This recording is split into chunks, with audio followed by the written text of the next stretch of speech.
Hi everyone, it's Casey Williams. Well, the idea of what's a pretty basic compact car has changed a lot over the years. There was a time that if you got a vinyl bench seat and an AM radio, you'd feel like you're really rolling in style. But of course, all the latest safety gear and all the handling packages, the standard has really raised a lot. And Volkswagen, of course, always rises to that standard. The car we have today is just one level above base. It's the 2019 Volkswagen Golf SE. Let's go have a look at it. I could probably just tell you the car looks like a Golf in this for today, but we'll take a quick walk around and just show you some of the details. This generation's been out for a few years, and it's aged pretty well. The car kind of takes off the old two-box shape, but it's more streamlined, a little more sophisticated looking. From the front, the flared-in headlamps, LED driving lamps down below, and nobody forms sheet metal like Volkswagen does. Just very crisp lines here on the hood, here on the fenders as well. Coming around to the side, again, just that traditional two-box shape from Golfs in the past.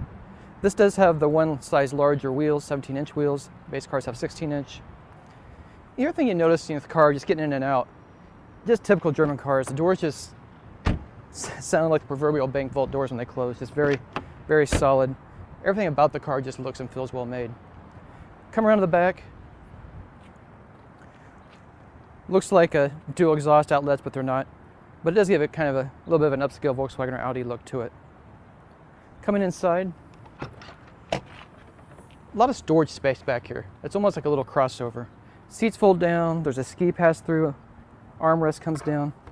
And something you don't see very often in compact cars anymore, an actual spare tire that you can actually put a couple miles on and use it if you need to. There's also a power outlet over on the side to plug in other things.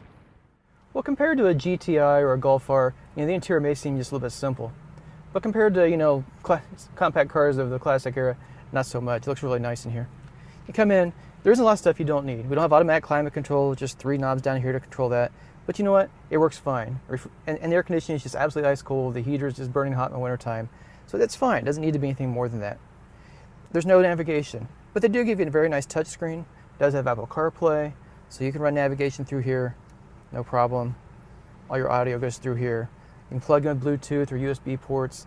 Works perfectly fine. And some other little things I kind of like, when you change the radio station, it actually puts the old school kind of selector down below. I think that's kind of cool, just nice little touch to the car. This does have heated seats. They're leatherette, but they are heated. Do have a power sunroof, leather-wrapped steering wheel. And this car has a lot of safety equipment on crash avoidance equipment. So it has adaptive cruise control, has the forward collision warning with auto brake. It'll go ahead and brake if you don't. It has blind spot warning, lane keep assist, rear cross path detection, rear view camera. So there's a lot of safety gear on this car too. And the cars, when you hear the sticker price in the while, you'll say that's a little high for a compact car. But a lot of that went into the safety gear of this car. But overall, it's a very comfortable place to be, and you can ride very long miles behind this. Seats are supportive, nice big bolsters, nice leather steering wheel, nice driving position. It's a car that you can take long distances or use just to get back and forth to work.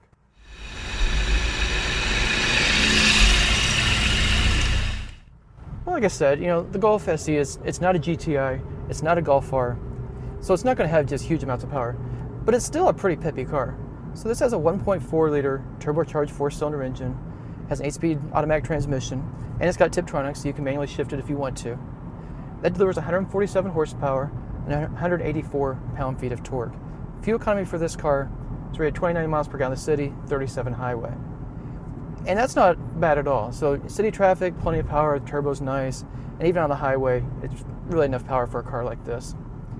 But the disappointing part is, last year this car came with a 1.8 liter Turbo 4 that delivered 170 horsepower. So power's down about 23 horsepower.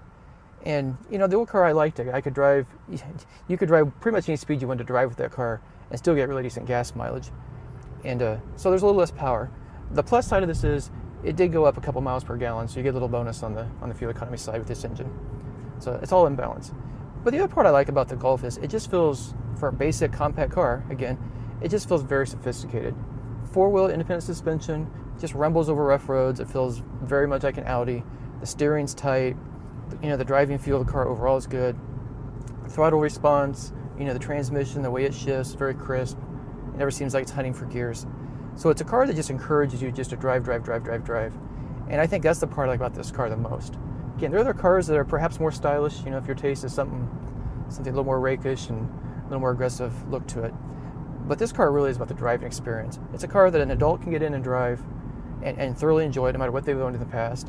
And it's a car that a younger person can buy, take it to college, and get a lot of use out of it too, and have really good gas mileage doing that. So all in, I just think it's a really nice little car, and it's a car that, of the compact cars out there today, it's among my favorites.